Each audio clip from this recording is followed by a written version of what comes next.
অনেকে আমাকে আবার ফোনে প্রশ্ন করেছেন যে আমার প্রচুর ফুল আসছে কিন্তু ফুলটার রংটা বিকৃত হয়ে ফুলটা পড়ে যাচ্ছে। তো এর জন্য একটা ভালো টিপস আপনাদের বলে দিই। এটা পরিচর্যা সারা বছরের একটা পরিচর্যা ছিল, সেটা যারা নিয়ম মতো করেছে তাদের এই সমস্যা আসে না। তবুও টিপসটা হলো যে আপনারা ভালো করে শুনুন, আপনারা প্রতি ভাইন্সে 200 গ্রাম পটাশিয়াম ক্লোরেট বা মিউরিয়েট অফ পটাশ দিয়ে দেন, সঙ্গে 1 কেজি ভার্মি কম্পোস্ট।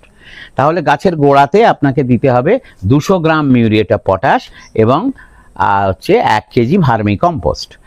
আর যেটা করবেন সেটা হচ্ছে গাছে যে স্প্রে করবেন সেটা একটু ব্যাবিস্টিন অথবা ট্রাইকোডার্মা, তার সঙ্গে একটু পিজিআর মানে প্ল্যান্ট গ্রোথ রেগুলেটর।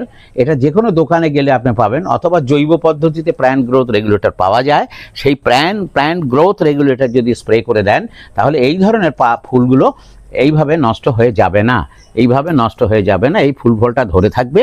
ধরার জন্য আমি নিউট্রিয়েন্টস দিয়েছি। আর গাছে স্প্রে করার জন্য কি দেব, সেটা হচ্ছে ব্যাবিস্টিন অথবা ট্রাইকোডার্মা, তার সঙ্গে মিশিয়ে দেবেন হচ্ছে প্ল্যান্ট গ্রোথ রেগুলেটর পিজিআর।